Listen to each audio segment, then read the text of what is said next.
PM Awas Yojana 2.0 प्रदेश में अपनी जमीन पर घर बनाने वालों को अब मिलेगा ज्यादा पैसा। उत्तराखंड को विशेष राहत देते हुए केंद्रीय अंश 1.50 लाख बढ़कर 2025 लाख रुपए किया। 20,000 करोड़ की महत्वाकांक्षी नमामि गंगे परियोजना हुई थी लॉन्च। करोड़ रुपए खर्च के बाद भी हरिद्वार में गंगा नदी अभी भी प्रदूषित। केदारनाथ उपचुनाव में जीत का जश्न। सीएम धामी बोले बाबा केदार ने झूठ का प्रचार करने वाले लोगों को नकारा। ये 2027 का सेमीफाइनल। वन भूमि का सर्वे और ब्यौरा डिजिटल और भी तैयार करने की कवायद। रिकॉर्ड के लिए बनी एसओपी। दिल्ली में प्रदूषण बढ़ने से 6 दिन रुकी बसों का संचालन शुरू। गुरुग्राम, जयपुर, खाटू श्याम जी के यात्रियों को राहत। 30 नवंबर को बंद होंगे गंगोत्री नेशनल पार्क के गेट। 75 ट्रैप कैमरों से रखी जाएगी वन्य जीवों पर नजर। आप देख रहे हैं के न्यूज, खबरों का सारथी।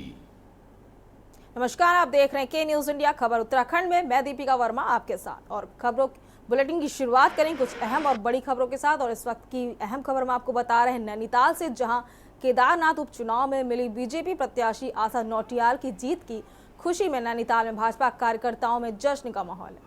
केदारनाथ उपचुनाव में भाजपा की जीत पर नैनीताल में भाजपा कार्यकर्ताओं ने राम सेवक सभा प्रांगण में पटाखे जलाकर खुशी का इजहार करते हुए मिठाई बांटी।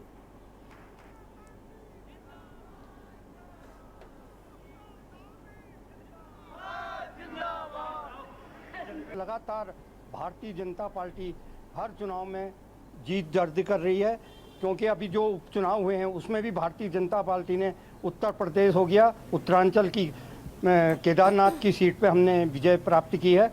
ये सारा जनता द्वारा, भारतीय जनता पार्टी द्वारा जो जन सामान्य के लिए कार्य किए जा रहे हैं उस पे जनता की ये मोहर दिखा रही है कि भारतीय जनता पार्टी जनता के बीच में अच्छा काम कर रही है, जिसके द्वारा जनता बार बार भारतीय जनता पार्टी को हर स्टेट में रिपीट कर रही है। रुक करते हैं अगली खबर का। अगली खबर देहरादून से है, जहां केदारनाथ विधानसभा उपचुनाव में भाजपा को मिली ऐतिहासिक जीत के बाद भाजपा मुख्यालय देहरादून में जश्न का माहौल देखने को मिला। इस दौरान पार्टी के कार्यकर्ता और पदाधिकारियों ने आतिशबाजी और ढोल नगाड़ों के साथ जीत का जश्न मनाया।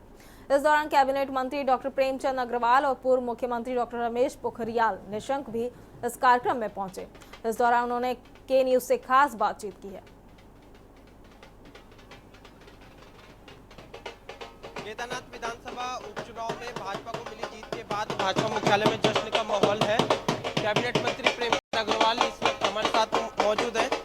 मंत्री जी, इस जीत के पीछे क्या वजह मानते हैं, इतनी ऐतिहासिक जीत जो मिली है? देखिए, माननीय प्रधानमंत्री जी का जो आशीर्वाद उत्तराखंड पे रहता है और जिस प्रकार से केदारनाथ में उन्होंने अपने अनेकों ऐसे काम किए जिसके कारण, और साथ में हमारे माननीय मुख्यमंत्री जी के जो विकास योजनाएं हैं और निश्चित रूप से जो जनता का विश्वास आज भारतीय जनता पार्टी की और हमारे लोगों पे है, हमारे कार्यकर्ताओं की जो मेहनत है, और जिस प्रकार से कांग्रेस ने सिर्फ मिथ्या प्रचार करने का काम किया, कोई मुद्दाहीन पार्टी जिसे मैं कह सकता हूं, के आधार पे आज इतने अच्छे मतों के साथ हमने केदारनाथ की सीट जीती है, जबकि अनेकों ऐसे प्रपंच रचने का काम उन्होंने कांग्रेस ने किया उसके बावजूद। और आप उसके साथ देखें ना, आज महाराष्ट्र की क्या मतलब एक तरफा जीत, प्रचंड बहुमत के साथ आज भारतीय जनता पार्टी चाहे हरियाणा हो चाहे झारखंड में भी, लेकिन झारखंड में ठीक है, हम अच्छी स्थिति में हैं, पहले से बेहतर स्थिति में, लेकिन ऐसा भी कह सकते हैं कि कम से कम जनादेश जो है भारतीय जनता पार्टी के पक्ष में आ रहा है। उसके लिए मैं सबको बहुत बधाई दे रहा हूं, कार्यकर्ताओं का आभार व्यक्त कर रहा हूं, जनता का मैं अभिवादन कर रहा हूं। सर, कांग्रेस पार्टी के नेताओं से हमारी बातचीत हुई, वो कह रहे थे हमारे पास तो मुद्दे बहुत थे, चाहे वो मंदिर के शिलान्यास की बात करें, चाहे चारधाम यात्रा की अव्यवस्था की बात करें, ऐसे तमाम मुद्दे थे, तो जनता ये मुद्दे पकड़ क्यों नहीं पाई?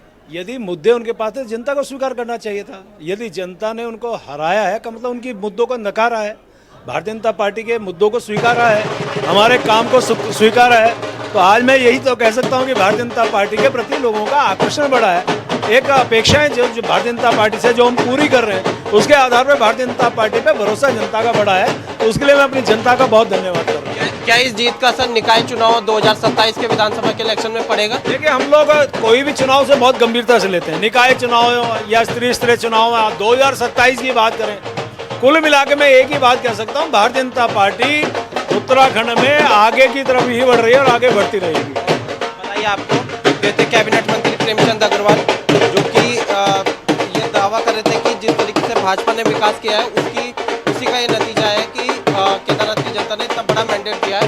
ये परिस्थिति आपको बीजेपी मुख्यालय की दिखाई जा रही है। पूर्व सांसद और पूर्व केंद्रीय मंत्री डॉक्टर रमेश पोखरियाल निशंक जी यहाँ पर पहुँचे हैं। मंत्री जी बहुत बहुत बधाई हो। क्या वजह मानते हैं इतनी बड़ी मैंडेट है? भारतीय जनता पार्टी की नीतियों में, उसके काम में, यहाँ पर मुख्यमंत्री जिस तरीके से काम कर रहे हैं और पार्टी का जिस तरीके से नीचे स्तर तक अपना नेटवर्क है, कार्यकर्ताओं की मेहनत है, उसी का परिणाम है। लेकिन सर परिस्थिति तो सारी ऐसी अनुकूल दिख रही थी, लेकिन कांग्रेस पार्टी के मुद्दे भी इतने थे, तो ऐसा क्या वजह रही कि 5000 से ज़्यादा मार्जिन से आपकी प्रत्याशी जीत पा रही है? इसके पीछे क्या वजह मानते हैं आप? नहीं, आप तो कहाँ कह रहे थे, आप तो ये कह रहे थे कि हम जीतेंगे ही नहीं, और आज हम 5000 से भी ज़्यादा की लीड से जीत रहे हैं। तो लोगों ने साबित कर दिया ना कि जो झूठ का प्रचार फैलाते हैं उन पर ज़्यादा लोग भरोसा नहीं करते हैं। आगे चुनाव में इसका कुछ सकारात्मक असर आप लोगों के लिहाज से दिखेगा? क्यों नहीं दिखेगा, स्वाभाव की है। नहीं, स्वाभाव की है। लोग इस बात को जानते हैं कि जिसकी आप बात कर रहे हैं वो तो आज कांग्रेस है।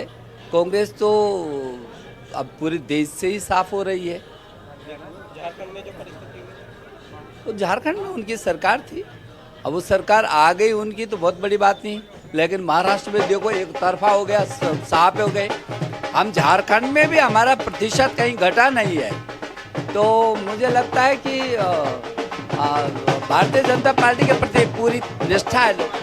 तो ये थे पूर्व केंद्रीय मंत्री और पूर्व सांसद डॉक्टर रमेश पोखरियाल निशंक, जो कि ये दावा कर रहे थे कि जिस तरीके से भाजपा ने विकास किया है उसका एक परिणाम सकारात्मक, चाहे महाराष्ट्र की बात करें चाहे फिर केदारनाथ उपचुनाव की बात करें, इन तमाम विधानसभा के इन विधानसभाओं के जो नतीजे आए हैं उसमें देखने को मिला है।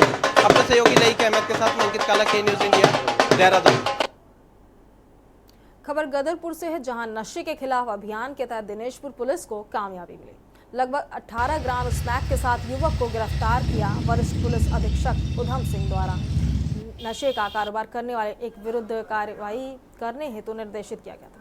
थानाध्यक्ष नंदन सिंह रावत के नेतृत्व में थाना दिनेशपुर पुलिस टीम द्वारा चेकिंग अभियान चलाया गया। चेकिंग के दौरान आनंद खेड़ा से मोहनपुर को जाने वाले रास्ते पर पॉपुलर की नर्सरी के पास एक युवक को रोककर तलाशी ली गई। कल दिनांक 22 नवंबर 2023 को शाम करीब 6:15 बजे थाना दिनेशपुर में आनंदपुर से मोहनखेड़ा जाने वाले रास्ते में पॉपुलर की नर्सरी के पास थाना दिनेशपुर की टीम द्वारा एक अभियुक्त को गिरफ्तार किया गया था। ये अभियुक्त के पास से करीब 17.5 ग्राम स्मैक बरामद हुई। अभियुक्त परमजीत सिंह ग्राम बक्सौरा थाना दिनेशपुर का रहने वाला है और पूर्व में भी अनेक चोरी और एनडीपीएस के मामलों में थाना बाजपुर, थाना गदरपुर, कोतवाली रुद्रपुर एवं थाना दिनेशपुर से जेल जा चुका है। अपराधी को गिरफ्तार कर माननीय न्यायालय के समक्ष पेश किया जाएगा। उत्तराखंड की केदारनाथ विधानसभा सीट पर हुए उपचुनाव के नतीजे सामने आ गए हैं। भाजपा ने भारी बहुमत के साथ केदारनाथ की सीट पर एक बार फिर कब्जा कर लिया है। भाजपा प्रत्याशी आशा नौटियाल ने 5000 से अधिक वोटों से जीत हासिल कर इतिहास रचा है। वहीं कांग्रेस मंगलौर और बद्रीनाथ विधानसभा का उपचुनाव जीतने के बाद केदारनाथ में भी जीत को लेकर काफी आश्वस्त थी, लेकिन पहले राउंड की मतगणना से ही कांग्रेस को पहले पायदान में आने तक का मौका नहीं मिला। उल्टा कांग्रेस की स्थिति शुरुआती रुझानों में दूसरे और तीसरे स्थान पर ही ऊपर नीचे हो रही थी। हालांकि अंत में कांग्रेस प्रत्याशी मनोज रावत 1831 मतों के साथ दूसरे स्थान पर रहे, जबकि निर्दलीय प्रत्याशी त्रिभुवन सिंह चौहान 9266 मतों के साथ तीसरे स्थान पर आए थे।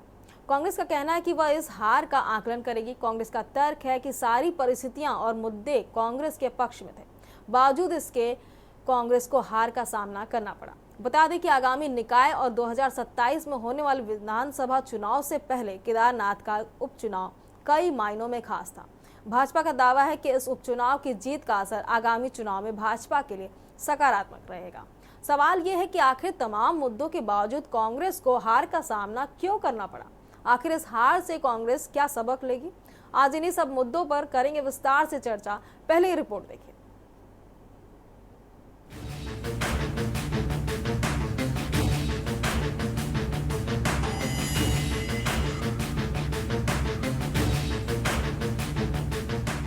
केदारनाथ में एक बार फिर कमल खिला है। भाजपा प्रत्याशी आशा नौटियाल ने भाजपा की आशा को पूरा करते हुए 5000 से ज्यादा वोटों से जीत हासिल कर भाजपा में नई ऊर्जा का संचार किया है।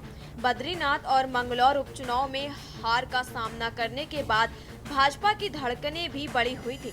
हालांकि नतीजे सामने आने के बाद भाजपा में जश्न का माहौल है। वहीं मुख्यमंत्री धामी ने केदारनाथ की जनता का आभार व्यक्त किया है, जबकि भाजपा प्रदेश अध्यक्ष महेंद्र भट्ट का तर्क है कि केदारनाथ उपचुनाव में भाजपा की जीत केवल एक उपचुनाव में जीत नहीं, बल्कि विपक्ष की झूठ की राजनीति और भ्रामक प्रचार को जनता की ओर से स्पष्ट रूप से नकारे जाने का प्रमाण है। वहीं कांग्रेस का तर्क है कि तमाम मुद्दे कांग्रेस के पक्ष में थे, बावजूद इसके कांग्रेस को हार का सामना करना पड़ा है। इस पर मंथन किया जाएगा। बाबा केदार को प्रणाम करता हूँ और बाबा केदार को प्रणाम करते हुए केदारनाथ विधानसभा की देवतुल्य जनता को भारतीय जनता पार्टी की प्रत्याशी आशा नौटियाल जी को विजयी बनाने के लिए बहुत धन्यवाद करता हूँ, दिल से आभार व्यक्त करता हूँ। और साथ ही महाराष्ट्र में भारतीय जनता पार्टी एनडीए गठबंधन को जो बहुमत प्राप्त हुआ है उसके लिए भी आदरणीय प्रधानमंत्री जी का बहुत अभिनंदन करता हूं, उनको बधाई देता हूं। केदारनाथ विधानसभा में मिली ये जीत, ये जनता की जीत है। हमारे प्रधानमंत्री आदरणीय मोदी जी ने जो बाबा केदार धाम का नवनिर्माण और पुनर्निर्माण किया, वहाँ के लिए योजनाएं बनाई, जो वहाँ विकास का क्रम शुरू हुआ, ये उसकी जीत है। हमारी ये जीत, ये विकास की जीत है। हमारी ये जीत राष्ट्रवाद की जीत है। हमारी ये जीत सनातन की जीत है। इतना ही नहीं, इस चुनाव में इन्होंने पूरी तरह से क्षेत्रवाद फैलाने का काम किया, जातिवाद फैलाने का काम किया। तमाम प्रकार से भ्रम और झूठ की राजनीति को जनता ने नकार दिया। जनता ने विकास को चुना, जनता ने सुशासन को चुना है। निश्चित रूप से हम ये संकल्प लेते हैं कि केदारनाथ समेत पूरे उत्तराखंड का जो हमने विकास का संकल्प लिया है कि विकास अंतिम छोर में पहुंचे हुए व्यक्ति तक पहुंचे, हम उसको पहुंचाने के लिए हरदम प्रयास करेंगे। मैं केदारनाथ की सम्रांत जनता का आभार व्यक्त करता हूं कि उन्होंने भारतीय जनता पार्टी को प्रचंड मतों से विधानसभा सीट को जिताया है। केदारनाथ की जनता प्रबुद्ध जनता है। जिस प्रकार से कांग्रेस ने आने बयानबाजी करके केदारनाथ की यात्रा को प्रभावित करने का प्रयास किया, विकास को अवरुद्ध करने का प्रयास किया और झूठे विषयों को लेकर जो कांग्रेस जनता के बीच में गई, आज बड़ा तमाचा केदारनाथ की जनता ने कांग्रेस के ऊपर किया है। और मैं कह सकता हूं कि जो विश्वास केदारनाथ की जनता द्वारा हमारे देश के प्रधानमंत्री जी के प्रति, हमारे प्रदेश के मुख्यमंत्री जी के प्रति और भाजपा संगठन के प्रति विश्वास व्यक्त किया है, वो विश्वास एक नजीर के रूप में है। भविष्य के अंदर उत्तराखंड के अंदर जितने भी चुनाव होंगे, भारतीय जनता पार्टी उन सब चुनाव को इसी प्रकार से जीतेगी। मैं पुनः आप सबका आभार व्यक्त करता हूँ। देखिए, बधाई देना चाहती हूँ आशा नौटियाल जी को, चुनाव जीती हैं और ये हम लोगों के लिए कहीं ना कहीं सोचनीय विषय है कि हम लोग इस चुनाव को नहीं जीत पाए। हालांकि ये सीट पहले से ही भाजपा के पास थी और लगातार भाजपा इसको जीतते हुए आ रही थी, लेकिन एक माहौल था। हम केदारनाथ जब गए थे तो भाजपा के प्रति, मुख्यमंत्री धामी जी के प्रति, जो केदारनाथ मंदिर का शिलान्यास दिल्ली हुआ, सोना चोरी की बात थी, जो यात्रा रूट डाइवर्ट करा, बहुत नाराजगी लोगों के बीच में थी। पर कहीं ना कहीं जो नाराजगी वाला वोट था वो निर्दलीय प्रत्याशी त्रिभुवन चौहान जी को मिला। हम कहीं ना कहीं त्रिभुवन चौहान को आंकने में कम रह गए, क्योंकि हमें लग रहा था कि उनको 2-2.5 हज़ार वोट मिलेगा और वो कहीं ना कहीं कांग्रेस को फायदा देगा, लेकिन 9,000 वोट जो उनको पड़ा वो सिर्फ कांग्रेस के लिए चुनौती नहीं है, ये भाजपा के लिए भी एक चुनौती है। कि आपको बता दें कि इस वर्ष 9 जुलाई को केदारनाथ विधानसभा की विधायक शैला रानी रावत के निधन से सीट खाली हो गई थी। केदारनाथ उपचुनाव के नतीजे कई मायने में खास हैं। आगामी निकाय चुनाव के साथ ही 2027 के विधानसभा चुनाव से पहले इस सीट पर मिली जीत, हार का असर देखने को मिलेगा। हालांकि हार का सामना करने के बाद कांग्रेस का कहना है कि हर चुनाव के मुद्दे अलग अलग होते हैं, जबकि भाजपा का कहना है कि इस जीत ने कार्यकर्ताओं में नई ऊर्जा का संचार किया है। आने वाले चुनाव में इसका सकारात्मक असर देखने को मिलेगा। देखिए, कोई फ़र्क ज़्यादा नहीं पड़ता क्योंकि हर चुनाव की अपनी अलग एक समीकरण होते हैं, अलग मुद्दे होते हैं। चाहे वो लोकसभा चुनाव हों, उनके मुद्दे अलग होते हैं, राष्ट्रीय मुद्दे होते हैं। विधानसभा चुनाव में पूरी विधानसभा की समग्रता में मुद्दे होते हैं और निकाय चुनाव सीधे सीधे पंचायत चुनाव, निकाय चुनाव जो हैं वो क्षेत्रीय जनता से सीधे सीधे जुड़े हुए मुद्दे उनमें होते हैं।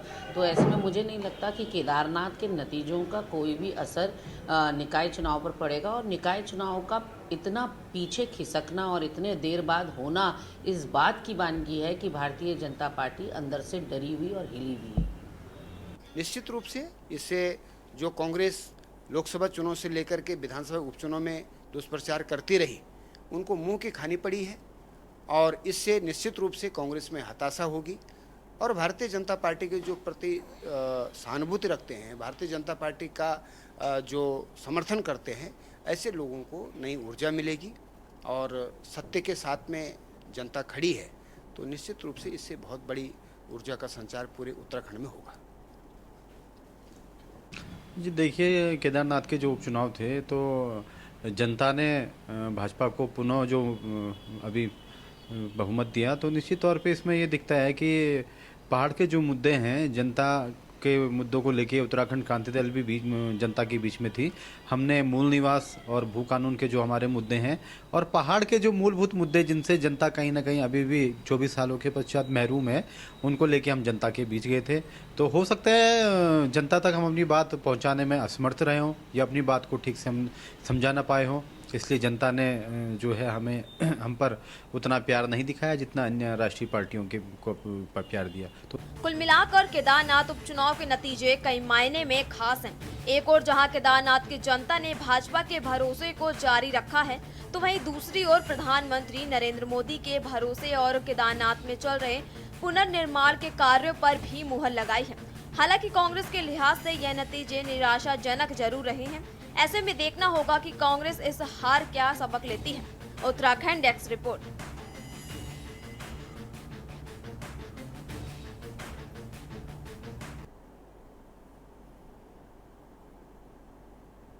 खबर देहरादून से है, जहां केदारनाथ विधानसभा उपचुनाव में भाजपा को मिली ऐतिहासिक जीत के बाद उत्तराखंड भाजपा में जश्न का माहौल है। जीत की खुशी में देहरादून में भाजपा ने विजयी जुलूस निकाला। इस अवसर पर मुख्यमंत्री पुष्कर सिंह धामी ने बतौर मुख्य अतिथि प्रतिभाग किया। सर्वे चौक से बीजेपी मुख्यालय तक यह विजयी जुलूस निकाला गया। इस दौरान भाजपा मुख्यालय में मुख्यमंत्री धामी का अभिनंदन किया गया। मुख्यमंत्री ने केदारनाथ की जनता का आभार व्यक्त किया।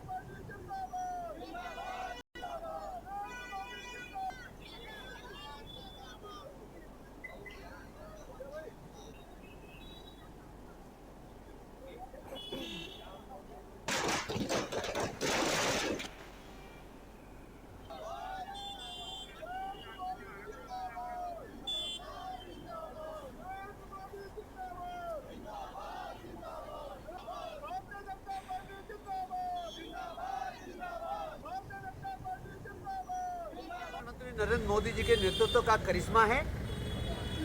उनके नाम का पूरे देश व्यापी अभी प्रचंड लहर है। भारतीय जनता पार्टी के नीतियों और कार्यक्रमों पे देश की जनता की मोहर है और भारतीय जनता पार्टी का जो अद्भुत संगठन है उसके कार्यकर्ताओं की बेजोड़ मेहनत का प्रतिफल है। महाराष्ट्र जैसे राज्य में हम लोगों ने हैट्रिक बनाने का काम किया।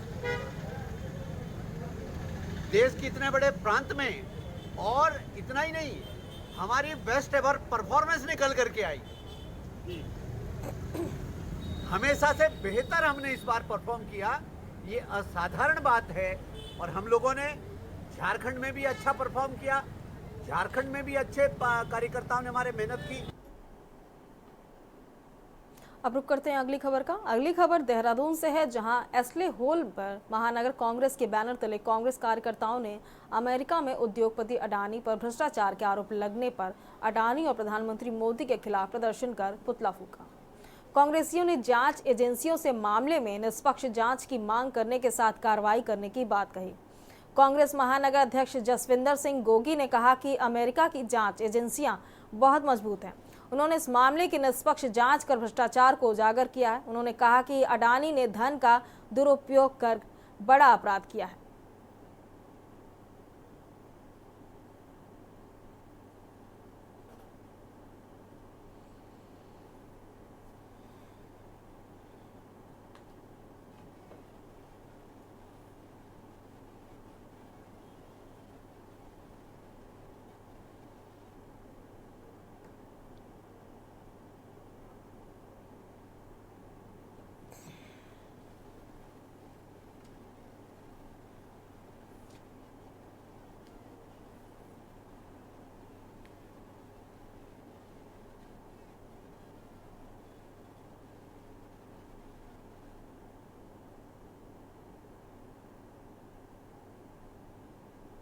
हम अडानी के कौन अभियान में आज साबित कर दिया है कि अडानी और केंद्र सरकार के जो हमारे मोदी जी हैं इनके बीच में कोई रिश्ता है, क्योंकि यूएसए की एजेंसियां भी कह रही हैं और उन्हें साबित किया है, आरोप लगाया है अडानी पे रिश्वतखोरी का, और उनकी एजेंसी कह रही है कि रिश्वत के मामले के से दबाव बनाया गया है और इल्ज़ाम लगाए गए हैं उन पे। तो हम चाहते हैं कि इसमें ईडी, इनकम टैक्स सब लोग इन्वॉल्व हों और अडानी की गिरफ्तारी होनी चाहिए इन सभी चीज़ों को लेकर। खबर नैनीताल से है, जहां जिले के रामनगर में एक घर के किचन में अचानक आग लग गई। आग इतनी भयावह थी कि आसपास के क्षेत्र में अफरा तफरी मच गई। गनीमत रही कि आग से कोई जनहानि नहीं हुई। स्थानीय लोगों ने तुरंत ही इसकी सूचना अग्निशमन विभाग को ही दी। सूचना पर अग्निशमन के अधिकारी व कर्मचारी तुरंत ही मौके पर पहुंच गए। आग इतनी भयावह के साथ ही आग की इतनी तेज लपटें थीं कि अग्निशमन को एक बड़े टैंकर को भी मंगवाना पड़ा। आग को देखकर आसपास के लोग अपनी छतों पर चढ़कर यह मंजर देखने लगे। वहीं सूचना पर पहुंची अग्निशमन की टीम व स्थानीय लोगों ने कड़ी मशक्कत के बाद आग पर काबू पाया।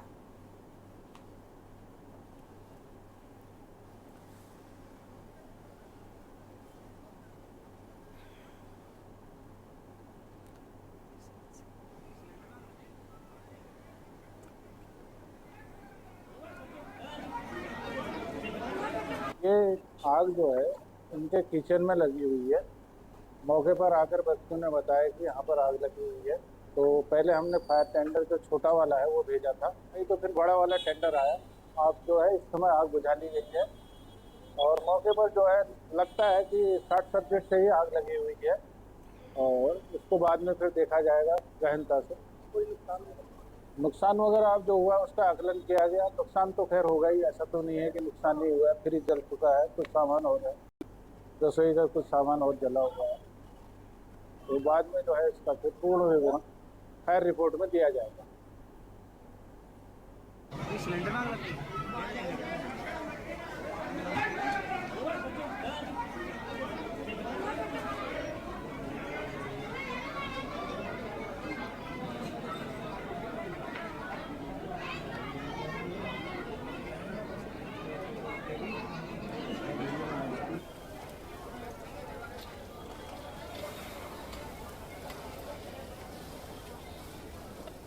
कैसे लगी होगी?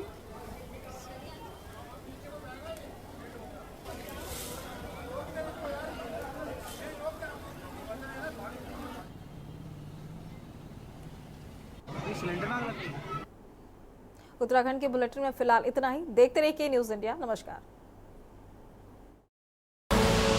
आप देख रहे हैं के न्यूज़, खबरों का सारथी।